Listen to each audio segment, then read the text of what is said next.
तो पार्ट 3 की शुरुआत वहीं से होती है जहाँ पिछला एपिसोड खत्म हुआ था। चंचन कल आने वाली गेस्ट को भगाने के लिए अपने एक पार्टनर को बुला लेता है। तो अगले दिन चिशी श्वान के साथ सोंगहाओ के घर पर पहुंच जाती है, जहाँ पर वो ग्रैंडपा के लिए बहुत सारे फ्रूट्स लेकर आई थी। तो मेड उसका वेलकम करती है। अब चिशी को देखकर चंचन तो भागता हुआ उसके पास आ जाता है और मम्मा आ गई कहकर उसके पैरों पर लिपट जाता है। जो देखकर श्वान कहती है ये मेरी मॉम है। तो उनकी बहस चली रही होती है, तभी दरवाजे की घंटी बजती है और बाहर से आवाज आती है लूसी की, जिससे चंचन को याद आता है कि उसने तो कल गड़बड़ कर दी। इसलिए वो जल्दी से श्वान को लेकर यहाँ से भाग जाता है खेलने के लिए। तो हमें पता चलता है कि लूसी ही चंचन की पुरानी पार्टनर है, जिसके साथ मिलकर चंचन ने उसके डैड के साथ ब्लाइंड डेट पर जाने वाली सारी लड़कियों को भगाया था। अब लूसी तो उसे यहाँ देखकर हैरान होती है, उसे ये पसंद भी नहीं आता। इसीलिए वो उसे टॉन्ट मारते हुए कहती है कि एक सिंगल आदमी के घर आने पर लोग क्या क्या बात करेंगे, क्या तुम्हें पता भी है। तो चिशी उसे बताती है कि वो तो यहाँ बस ऑफिस के काम के लिए आई है। तभी लूसी की नजर पड़ती है सोंगहाओ के सूट पर जो चिशी ने साफ करके लाया था। अब ये देखकर उसे तो वो गुस्से से पूछने लग जाती है कि आखिर ये तुम्हारे पास कैसे आया। तभी सोंगहाओ बाहर आता है, बताता है कि आज वो चिशी के साथ ब्लाइंड डेट पर जाने वाला है। जो सुनकर लूसी के साथ साथ चिशी खुद भी हैरान होती है। तो चिशी उससे बात करने जाती है, मगर सोंगहाओ बात को टाल देता है। तभी वहाँ पर ग्रैंडपा भी आ जाते हैं, जिनके लिए लूसी बहुत सारे गिफ्ट्स लेकर आई थी।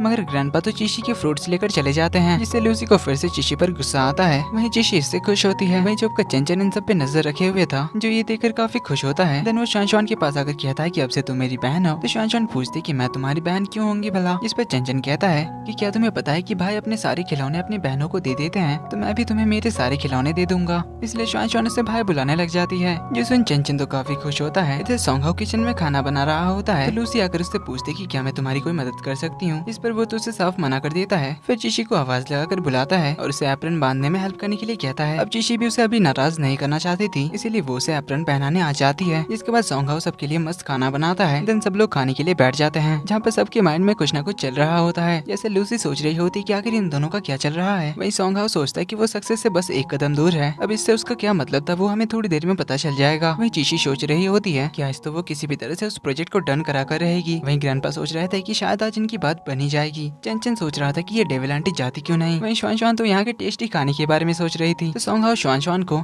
मीट सर्व कर रहा होता है, जिसे चिशी रोक लेती है, बताती है कि श्वान के लिए ये खाना सही नहीं होगा, इसीलिए वो खुद ही खा जाती है। देन श्वान को ग्रीन वेजिटेबल्स खिलाती है, जो उसे बहुत ज्यादा पसंद आता है। इस पर सोंगहाओ कहता है कि फिर तो मैं ये तुम्हारे लिए हर रोज बनाया करूंगा। जो सुनकर लूसी और चिशी तो हैरान होते हैं कि आखिर सोंगहाओ कहना क्या चाहता था। तो सोंगहाओ एक्सप्लेन करते हुए कहता है मेरा मतलब था कि चिशी तुम श्वान को लेकर कभी भी हमारे घर खाना खाने के लिए आ सकती हो, तब मैं श्वान के लिए ये बना दूंगा। तो श्वान कहता है कि मम्मा मुझे भी वो खाना है। तो चिशी उसे खाना सर्व करते हुए कहती है कि चंचन ऐसे किसी को भी मम्मा नहीं बोलते, तुम्हें मुझे आंटी कहना चाहिए। लेकिन श्वान कहता है कि पर आप तो मेरी मम्मा हो। जो श्वान कहती है कि नहीं तो ये मेरी मॉम है। तो लूसी चंचन के गालों पर पिंच करते हुए कहती है कि ऐसा किसी को भी नहीं बोलना चाहिए। तो चंचन रोने ही लग जाता है और उसे रोता हुआ देखकर श्वान भी रोने लग जाती है। तो लूसी यहाँ से जल्दी से भाग जाती है। इसके बाद ग्रैंडपा दोनों को शांत करते हैं। तो अब रात हो गई थी। सोंगहाओ किसी लॉयर से काफी सीरियस बात कर रहा था। वहीं दोनों बच्चे स्लाइड पर खेल रहे थे। तभी चिशी वहाँ पर आती है, जो सोंगहाओ से उसके प्रोजेक्ट के कॉन्ट्रैक्ट के बारे में बात करने लगती है। तो सोंगहाओ से बात करने के लिए गार्डन की ओर ले जाता है, जहाँ चिशी बात करते हुए कुछ पौधों को पानी दे रही होती है। तभी अचानक सोंगहाओ चिशी से कहता है कि चलो हम दोनों शादी कर लेते हैं। जो सुनकर चिशी तो फुल शॉक्ड रह जाती है। तो उससे पूछती कि शायद अभी मैंने कुछ गलत सुना, अभी तुमने क्या कहा। इस पर सोंगहाओ से कहता है कि तुमने सही सुना, मैंने तुम्हें शादी के लिए प्रपोज किया। तो चिशी कहती कि शायद अभी आप बात करने के मूड में नहीं है, हम किसी और दिन इस बारे में बात करेंगे। तो सोंगहाओ से रोकते हुए कहता है कि श्वान को एक डैड चाहिए और तुम्हें भी इससे सपोर्ट मिलेगा और हम दोनों मिलकर श्वान का ख्याल रखेंगे। वहीं चंचन को भी एक मॉम की जरूरत है और वो तो तुम्हें पहले से अपनी मॉम मानता है, जिससे वो भी खुश हो जाएगा और हम साथ में हैप्पी फैमिली की तरह रह सकते हैं। इस पर चिशी कहती कि मुझे ना ही श्वान को किसी की सपोर्ट की जरूरत है। जहाँ तक रही आपकी फैमिली की बात, तो मैं आपके पर्सनल मैटर्स में इंटरफेयर नहीं करना चाहती हूँ। ये कहकर वो जाने लगी थी, मगर सोंगहाओ से फिर से रोकते हुए कहता है तुम अकेली कैसे श्वान का टेक केयर कर सकती हो, क्योंकि तुम साल में सिर्फ 8 लाख ही कमाती हो, जिससे तुम अच्छे से श्वान की केयर नहीं कर पाओगी। इसीलिए तुम्हें मेरा प्रपोजल एक्सेप्ट कर लेना चाहिए, जिससे हम दोनों के बच्चों का ही भला होगा। एंड आई प्रॉमिस कि मैं श्वान को अपनी बेटी की तरह पाल पोस कर बड़ा करूंगा। लेकिन ये सुनकर तो चिशी को गुस्सा आ जाता है, क्योंकि पैसों की बात का मतलब था इनडायरेक्टली चिशी को नीचा दिखाना। इसीलिए वो तो गुस्से के साथ इस बार साफ साफ उसे मना करके जाने लगती है। एंड इवन उसके मुंह पर पानी भी मार देती है। अब ग्रैंडपा तो चुप कर खिड़की से उन दोनों की बातें सुन रहे थे। इधर चिशी यहाँ से जाने लगी थी। सोंगहाओ रास्ते पर खड़ा था, तो वो उसके पैर में लात मार के जाने लगती है। तभी मेड ग्रैंडपा का नाम लेकर चिल्लाने लग जाती है, क्योंकि वो बेहोश हो गए थे। तो होश में आने तक चिशी उनके साथ रहती है, जहाँ उसे पता चलता है कि ग्रैंडपा को भी सीरियस बीमारी है। तो ग्रैंडपा उनसे पूछते हैं कि आखिर वो लोग झगड़ के इस बात पे रहे थे। तो सोंगहाओ ने बता देता है कि मैंने चिशी को शादी के लिए प्रपोज किया। ये सुनकर ही ग्रैंडपा तो बड़े खुश हो जाते हैं और उनसे कहते हैं कि क्या सच में तुम दोनों अब साथ में रहने वाले हो। इसलिए वो तो खुद ही कहने लग जाते हैं कि मुझे तो तुम दोनों की शादी तक बिल्कुल ठीक होना होगा, ताकि तुम दोनों की शादी की तैयारी मैं कर सकूं। चिशी उन्हें सच बताने जा रही थी, मगर सोंगहाओ इशारा करके उसे बताने से रोक लेता है। तो ग्रैंडपा चिशी को बताते हैं कि सोंगहाओ बचपन से ही अकेला रहा है, क्योंकि उसके मॉम डैड बचपन में ही गुजर गए थे। इसीलिए इसे फैमिली का प्यार नहीं मिला है, क्योंकि मैं तो हमेशा काम में बिजी होता था और मैं अब चाहता हूँ कि सॉन्ग हाउ अपनी फैमिली बना ले और तुम दोनों शादी करके बच्चों के साथ आराम से रहो। तो सॉन्ग हाउ चिशी का हाथ होल्ड करता है, ग्रैंडपा से कहता है कि हम दोनों जल्दी ही शादी की तैयारी करेंगे, इसलिए आप ज्यादा टेंशन मत लेना और जल्दी से ठीक हो जाना। अब काफी रात हो चुकी थी, इसलिए ग्रैंडपा सॉन्ग हाउ से चिशी को घर छोड़ाने के लिए कहते हैं, जहाँ सॉन्ग हाउ चिशी को थैंक यू कहता है ग्रैंडपा के सामने कोऑपरेट करने के लिए। इस पर चिशी कहती है कि चाहे जो भी हो, तुमने हमारे रिलेशनशिप के बारे में उनसे झूठ कहा, तो सही टाइम पर उन्हें सच बता देना, वरना उन्हें ज्यादा बुरा लगेगा। देन कहती कि अब मैं समझी कि तुमने ग्रैंडपा को खुश करने के लिए ही मुझसे झूठा शादी का प्रपोजल किया था, ताकि ग्रैंडपा जल्दी से ऑपरेशन कराने के लिए मान जाए। इस पर सॉन्ग हाउ कहता है कि नहीं, मैंने जो कहा वो सच कहा, पूरे दिल से कहा, मैं सच में तुम्हारे साथ अपनी फैमिली बनाना चाहता हूँ। चिशी उसे फिर मना करने जाती है, तो सॉन्ग हाउ कहता है कि मुझे कोई जल्दी नहीं है, तुम आराम से इस बारे में सोचकर मुझे बताना। तो चिशी इन सब के बारे में जाकर लेशिन को बताती है, जिसमें लेशिन कहती कि शायद इसमें कुछ तो गड़बड़ है, वरना कोई सीईओ जिसने तुम्हें बस कुछ ही दिनों से जाना है, वो तुम्हें डायरेक्टली शादी के लिए क्यों प्रपोज करेगा? शायद उसके कुछ गलत इरादे होंगे या फिर उसे कोई खतरनाक बीमारी भी हो सकती है। इसलिए लेशिन तो उसे एडवाइस करती है कि तुम्हें इस बारे में अच्छे से सोच लेना चाहिए, क्योंकि मुझे इसमें बहुत कुछ गड़बड़ लग रहा है। दूसरी ओर सॉन्ग हाउ हाओजुन को भी इस बारे में बताता है, जिसमें जुन भी शॉक्ड होता है, जिसमें वो तो उसे शादी करने से मना करने लग जाता है कि अगर वो कोई फ्रॉड हुई तो, क्योंकि तुम्हें ये प्यार व्यार के बारे में और लड़कियों के बारे में कोई एक्सपीरियंस नहीं है, इसलिए तुम जल्दबाजी में कोई फैसला मत कर लेना। इधर लेशिन भी चिशी से सेम बात करती है, जबकि चिशी भी खुद ही इसके खिलाफ थी।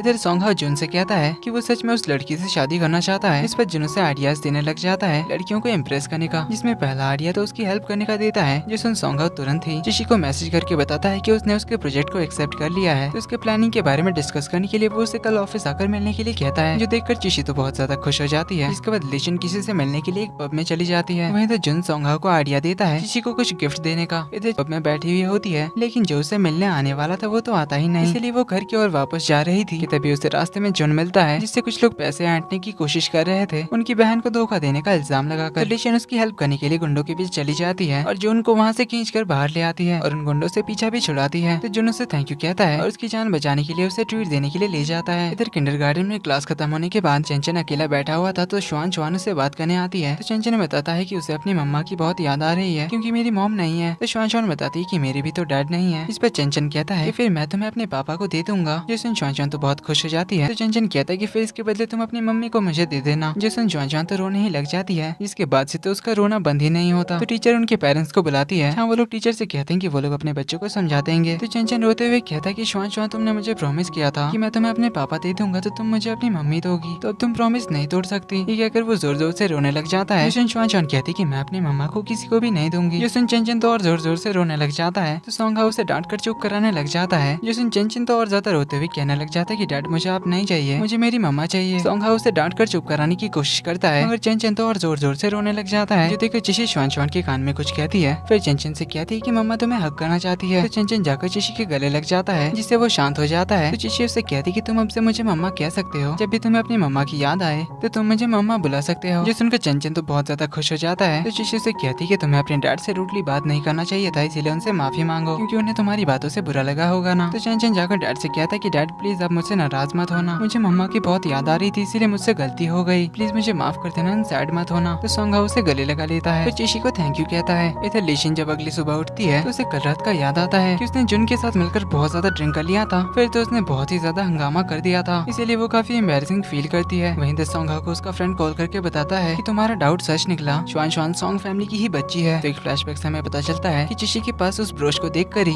सॉन्ग हाउ को डाउट हो गया था श्वान को लेकर, क्योंकि वो ब्रोच तो खास उसके फैमिली के पास था। इसीलिए सॉन्ग हाउ काफी टाइम से अपने लॉयर फ्रेंड से बात कर रहा था इस बारे में, जिसने इसे आइडिया दिया था श्वान का डीएनए टेस्ट कराने का। तो सॉन्ग हाउ ने कोड देने के बहाने श्वान का हेयर सैंपल ले लिया था, जिसके डीएनए टेस्टिंग से पता चल गया था कि श्वान सॉन्ग फैमिली को बिलोंग करती है। मगर अभी तक हमें ये बताया नहीं जाता क्या कि श्वान और चंचन के मॉम एंड डैड कौन है। अब ये पता चलने के बाद ही सॉन्ग हाउ श्वान को अपनी फैमिली में वापस लाना चाहता था, जिसके लिए ही उसने चिशी को शादी का प्रपोजल दिया था। इसके अलावा वो श्वान को अपनी फैमिली में वापस नहीं ला सकता, क्योंकि इतने टाइम तक तो उन्हें पता ही नहीं था श्वान के बारे में। इसीलिए लॉयर फ्रेंड ने उसे एडवाइस दिया था चिशी के साथ क्लोज रिलेशनशिप में आने का, और अगर उसने चिशी से शादी कर लिया तब तो कोई प्रॉब्लम ही नहीं थी। जिस पर सॉन्ग हाउ कहता है कि उसने पहले सब कुछ सोच लिया है कि उसे आगे क्या करना है। तो इसी के साथ पार्ट 3 का एंड यहीं पर होता है। वीडियो पसंद आई तो वीडियो को लाइक कर देना, चैनल पर पहली बार आए तो do subscribe and hit the bell icon, ताकि आगे आने वाली पार्ट्स आपसे मिस ना हो। तो मिलते हैं अगले वीडियो में, तब तक के लिए take care and bye bye.